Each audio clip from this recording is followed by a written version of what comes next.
Voix sans issue. L'histoire que je vais vous raconter aujourd'hui a vraiment eu lieu, elle est basée sur des faits réels. Et c'est ce qui la rend perturbante. Je vous donnerai toutes les informations ainsi que toutes les sources à la fin de la chronique, mais vous allez voir, la montée en tension progressive de ce récit a de quoi mettre les frissons. En 1921, Monsieur et Madame H ainsi que leurs enfants emménagent dans une grande maison usée par le temps, accompagnés de leurs domestiques. Le papier peint se décolle par endroits, le plancher craque, mais la bâtisse reste très bien isolée pour l'époque. La famille est heureuse d'emménager dans ce nouveau foyer malgré l'état général. Il n'y a pas d'électricité, tout est éclairé et chauffé au gaz, ce qui en fait un lieu très sombre, surtout la nuit. La maison est grande, c'est aussi et surtout pour cela qu'ils ont eu le coup de cœur. Elle comprend un très vaste bureau, idéal pour le père de famille qui compte y passer ses journées à écrire ses chroniques, ainsi que toutes les pièces classiques d'une demeure de cette taille, reliées par de longs couloirs, tous recouverts de grands tapis. Les premiers jours, ils s'installent. Ils rangent, réorganisent les pièces, reprennent leur routine. Rien d'extraordinaire, seulement le temps de prendre la mesure d'un lieu trop vaste pour eux, encore inconnu. Mais très vite, ils ressentent une drôle de sensation. Un léger malaise, sans véritable raison. C'est là que tout commence. Partie 1. Les 2 premiers jours, Madame H ne se sent pas bien. Rien de précis, juste une tristesse lourde qui colle à la peau qu'elle peine à expliquer. Et une fatigue qui ne passe pas. Monsieur H ressent la même chose, sans réellement l'avouer à sa femme. Dans le grand bureau, Monsieur H écrit ses chroniques. La pièce est belle, très haute, surplombée de poutres imposantes, entourée d'une grande bibliothèque et recouverte de gros tapis qui étouffent le bruit.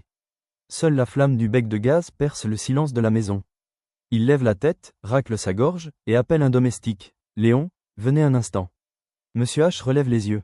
Léon est déjà là, immobile dans l'embrasure de la porte. Monsieur H est surpris, il n'a entendu aucun pas, aucune poignée, aucun grincement, rien. Protagoniste de l'histoire vraie écrivant sa chronique. Depuis quand attendez-vous ? Depuis l'appel de monsieur. Monsieur H fronce les sourcils, puis laisse tomber. Léon repart, presque sans bruit. Dans la maison, tout paraît amorti. Les couloirs sont tapis de laine épaisse, les pièces communiquent entre elles, mais les sons meurent avant d'arriver. Pendant ce temps, Madame H range les armoires et remplace un bouquet par un autre dans le hall d'entrée. Car étrangement, les fleurs fanent vite ici. Elle pense à la poussière et surtout au manque de lumière. Elle s'assoit ensuite pour coudre, puis s'arrête. Une petite douleur sourde tape derrière le front, rien de dramatique, mais assez pour agacer. Au dîner, la discussion reste courte. Monsieur H a perdu le fil de sa chronique. Madame H n'a pas très faim, les enfants bâillent et fixent la flamme jaune derrière le verre. La lumière du gaz réchauffe la pièce, tout paraît calme, trop calme. Éteignez celui du palier, s'il vous plaît, demanda Madame H d'une voix fatiguée au domestique. La pénombre enveloppe alors totalement le couloir. La nuit, le silence devient plus lourd, comme si les murs avalaient l'air. Aucun bruit ne se fait entendre, dans cette maison pourtant usée par le temps. Devant la chambre, Madame H s'arrête pour écouter. Aucun bruit clair, juste ce silence épais, sans écho, et le souffle constant des flammes encore allumées. Elle referme la porte de la chambre et se glisse dans le lit. Monsieur H, lui, fixe le plafond, puis rouvre son carnet pour noter une phrase qui risque de s'échapper. « Cette maison dégage quelque chose d'étrange, ne trouves-tu pas ?» lui dit-il. Madame H hoche la tête, les yeux déjà fermés. Trop de choses à régler, trop de cartons à vider. Dans l'obscurité, la maison semble retenir son souffle. Rien ne bouge, rien ne parle. Et pourtant, quelque chose a déjà changé. Le lendemain, en fin de matinée, Madame H court près de la fenêtre du salon, quand elle entend soudain un bruit au-dessus d'elle. Partie 2. Quelqu'un marche dans la pièce du dessus. Les enfants sont à l'école, Monsieur H est au bureau et les domestiques travaillent au rez-de-chaussée. Alors qui est-ce ? Elle se lève, pose l'aiguille, et monte l'escalier. Le palier est vide, la porte de la pièce au-dessus du salon est pourtant entr'ouverte. Elle ouvre alors pour aller y jeter un œil. La pièce est totalement vide. Rien sur le sol, rien sur les chaises, rien qui bouge. Elle écoute encore, retient sa respiration, ne capte qu'un souffle très régulier dans la maison. Madame H traverse le couloir. Elle ouvre la chambre d'amis. Vide. La petite salle d'études. Vide. Le débarras du fond. Vide aussi. La mère découvrant la chambre vide. Elle redescend. À la cuisine, les domestiques lèvent la tête. Ils n'ont quitté le rez-de-chaussée à aucun moment. Ils parlent bas, posent la vaisselle avec soin, et leurs gestes font peu de bruit. Tout, dans ce foyer, est d'un silence mortuaire. Un petit frisson d'inconfort lui parcourt le dos. Madame H retourne au salon. Elle reprend sa couture, mais les mains tremblent un peu. Elle tente d'expliquer ce qu'elle a entendu, s'entend dire que la maison travaille, que le bois bouge, que la charpente gémit, mais elle n'arrive pas à se défaire de cet inconfort qui la gagne. Plus tard dans l'après-midi, elle croit percevoir une autre série de pas, plus loin dans le couloir du haut, très lent, très assuré. Mais cette fois, c'est comme si 2 personnes marchaient. Elle monte à nouveau, le cœur battant un peu plus fort. Toujours rien. Le soir, elle raconte tout à son mari. Il hausse les épaules. Cela ne peut être que le bois qui travaille. Les tapis sont tellement épais que je n'entends pas les domestiques arriver. C'est surprenant, la fatigue les rattrape vite, malgré ce sentiment de malaise et ce mal de crâne qui les gagne davantage. Dans ce silence, un détail finit par la troubler plus que les pas. Les domestiques se déplacent sans qu'elle ne les entende jamais arriver, même sur le vieux plancher. Même quand ils sont tout près, les dires de son mari se confirment. Elle se dit que ce sont les tapis. Elle se dit que la maison isole bien. Elle se dit beaucoup de choses, et pourtant, le doute reste. La nuit suivante, alors que tout le monde dort, un bruit lourd réveille Madame H pas un pas. Quelque chose qui gratte, qui pousse, qui se heurte. Comme si l'on déplaçait un meuble, juste derrière le mur de la chambre. Partie 3. Madame H tient son souffle. Elle jette un regard à son mari. Monsieur H ouvre un œil, écoute à peine, puis referme les paupières en murmurant que le bois travaille et que la maison bouge la nuit. Le bruit reprend, plus court, comme si l'on ajustait un poids, puis plus rien. Elle se redresse, pose les pieds au sol, et ouvre la porte de la chambre. Le couloir est sombre, noyé d'une faible lumière jaune qui ne va pas loin. Un filet d'air passe sous la plainte et lui refroidit les chevilles. Elle avance de quelques pas. Rien, pas de voix, pas de pas. Seulement ce souffle continu de la maison, régulier, presque humain. Elle pose la main sur le mur mitoyen, tente de deviner d'où vient ce grincement de tout à l'heure, et n'entend que son propre cœur. Un bruit sec la fait sursauter, plus bas dans la maison. De la vaisselle, un verre, un petit choc sur le zinc de la cuisine. Elle descend l'escalier, marche après marche, en prenant soin d'éviter les marches qui grincent. La cuisine est déserte, la flamme du bec danse dans le verre, la bouilloire est froide, la table bien rangée, à l'exception d'une assiette posée trop près du bord. Elle la repousse machinalement de deux doigts, puis écoute à nouveau. Hélène dans la cuisine sombre éclairée par une lampe de gaz. Quelque chose respire derrière elle. Un souffle court, tout près de l'oreille, comme si l'air se pliait dans le couloir et revenait vers elle. Elle se retourne d'un coup. Rien, elle remonte. Le palier l'attend, vide, avec sa moquette trop épaisse qui avale les sons. Elle hésite à ouvrir la pièce d'à côté, puis préfère vérifier les enfants.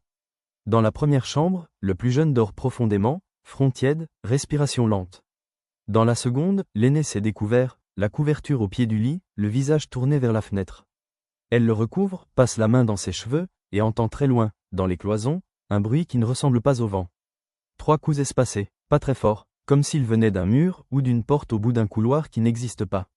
Toc, toc, toc, elle reste là, à compter, à guetter le 4e, qui ne vient pas. Elle se dit que ce sont les volets, qu'une barre a dû bouger, que la maison a 1000 recoins. Elle se lève, referme doucement la porte des enfants, et retourne vers sa chambre. Dans le couloir, quelque chose glisse sur le sol, très doucement, comme si l'on traînait un tissu lourd, puis s'arrête quand elle avance. Elle tend alors la main devant elle, mais ne touche que l'air tiède.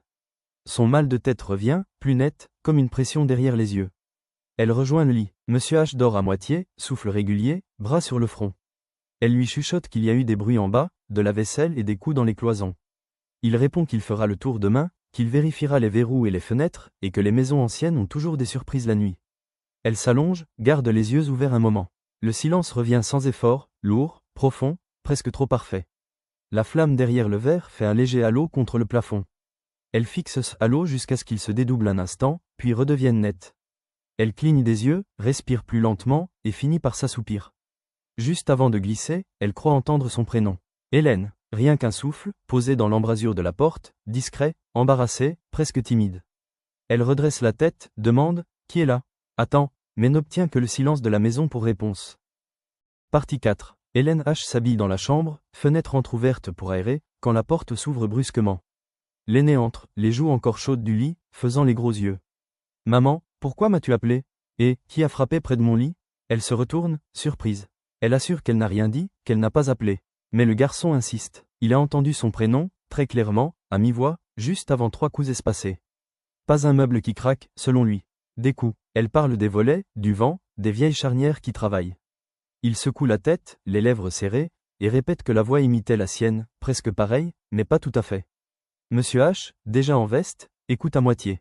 Il promet de regarder les barres des volets ce soir, de caler les fenêtres qui bougent et de vérifier les portes. Il embrasse tout le monde, prend son chapeau, et sort se promener un peu. La matinée passe, les domestiques vont et viennent sans bruit, posent la vaisselle, montent des draps, redescendent avec les paniers. On ne les entend jamais arriver. Le silence avale tout, jusqu'aux salutations polies qu'on devine plus qu'on ne perçoit. Madame H ouvre la chambre des enfants. Le lit de l'aîné est en désordre, la couverture au pied. Elle la remet en place et remarque une fine trace sombre sur le drap, pas vraiment une tache, plutôt un frottement de poussière, comme si quelque chose avait tiré sur le bord. Elle se sent ridicule de s'attarder sur ce détail, pourtant l'image reste. Plus tard, seule au salon, Elle croit entendre, tout près d'elle, un murmure qui se pose, « Hélène, va-t'en » puis glisse hors de sa portée. Elle se fige, retient sa respiration, n'attrape qu'un souffle constant, presque humain, qui vient de partout à la fois. Elle se remet alors à coudre pour occuper son esprit. Le fil s'en mêle 2 fois, ce qui ne lui arrive presque jamais. La douleur au front revient, plus nette, comme une pression derrière les yeux, et les tempes battent lentement. À midi, le garçon réapparaît dans l'embrasure de la porte, l'air décidé. Il veut retourner dans sa chambre, écouter, pour vérifier si, la voix, recommence. Elle l'accompagne, sourit pour le rassurer, et laisse la porte entr'ouverte. Il reste là 1 minute, 2, 3. Mais rien ne se passe. Seulement l'odeur un peu sucrée et rance de la maison, mélange de cire, de laine, et d'une note qu'elle n'arrive pas à nommer. Le garçon finit par hausser les épaules, pas convaincu, et redescend. En fin d'après-midi, le vent se lève dehors. Pourtant, aucun son ne parvient dans la maison. Dans les couloirs, l'air bouge à peine. La flamme des becs ne vacille presque pas, comme si l'air restait lourd. Le soir, au dîner, l'aîné raconte à son père, qui écoute vraiment cette fois. Il parle de la voix qui lui a soufflé son prénom, très bas, juste avant les 3 coups. Il dit qu'il n'a pas osé répondre, qu'il a cru d'abord à sa mère, puis qu'il a compris que, ça, se tenait de l'autre côté de la pièce, près du mur. Monsieur H promet de vérifier volets, serrures, châssis, charnières, et de demander à Léon de graisser ce qui doit l'être, une nouvelle fois. La nuit tombe vite, on baisse les becs de gaz dans les couloirs, on ferme les portes, et chacun se retire. Avant que les enfants ne dorment, Madame H reste sur la chaise du palier, quelques minutes, à écouter. Elle ne veut pas dire qu'elle veille, mais c'est ce qu'elle fait. Elle n'arrive pas à se l'avouer, mais elle commence à avoir peur. Au bout d'un moment, elle se lève. Elle remet la couverture de l'aîné, vérifie la barre du volet d'un doigt, puis sort sur la pointe des pieds. Dans le couloir, elle croit sentir un souffle passer à sa hauteur, ni froid ni chaud, juste une pression qui la contourne et rentre dans la chambre qu'elle vient de quitter. Elle se retourne, mais ne voit que l'ombre du montant sur la moquette. Elle retrouve alors son lit. Monsieur H dit qu'il fera, demain, un vrai tour complet. Elle hoche la tête, ça sonne comme une énième promesse en l'air à ses oreilles. Elle éteint la veilleuse. Dans ce noir, le silence est presque parfait. La maison retient à nouveau son souffle, comme si quelque chose attendait que tous les regards se ferment. Partie 5. Les jours passent et quelque chose s'alourdit vraiment dans la maison, parce que les plantes se courbent jusqu'au rebord des pots, l'eau des vases tourne plus vite qu'elle ne devrait, les enfants reviennent avec des paupières épaisses et des joues trop pâles, et cette migraine lente qui bat dans les tempes d'Hélène ne lâche plus, comme si l'air lui-même appuyait sur les yeux sans jamais relâcher la pression. Cette nuit-là, tout paraît tenu par une main invisible, le couloir n'a plus d'écho, les tapis boivent chaque pas, la flamme derrière le verre ne vacille même plus, et l'aîné s'éveille avec la certitude, non pas d'un bruit, mais d'un regard posé sur lui. Une sensation persistante d'être observé. Alors, à peine sorti de son sommeil, il reste immobile quelques secondes, il écoute, il attend que le cœur se calme, puis il ouvre les yeux. Là, juste au pied de son lit, 2 silhouettes sont assises, exactement là où la lumière ne les atteint pas tout à fait, assez nette pour que la forme s'impose, assez sombre pour que les détails manquent. Les silhouettes flippantes au bord du lit. L'homme est droit, les mains posées sur les genoux, le buste très fixe, la tête légèrement tournée vers l'enfant comme s'il le surveillait. À côté, la femme paraît jeune et si mince que la robe semble flotter autour d'elle, et ce chapeau à large bord qui mange son visage trace une ligne noire sur les couvertures, une ombre ronde qui grimpe lentement jusqu'au ventre de l'enfant quand la flamme du palier gonfle d'un souffle à peine plus fort. Il veut appeler, pourtant la voix ne vient pas, la gorge se serre comme si l'air se retirait un peu plus à chaque seconde, et le corps refuse l'ordre simple de tendre la main vers la cloche posée sur la table, une paralysie sourde qui s'installe sans violence et qui devient plus terrifiante que n'importe quel cri.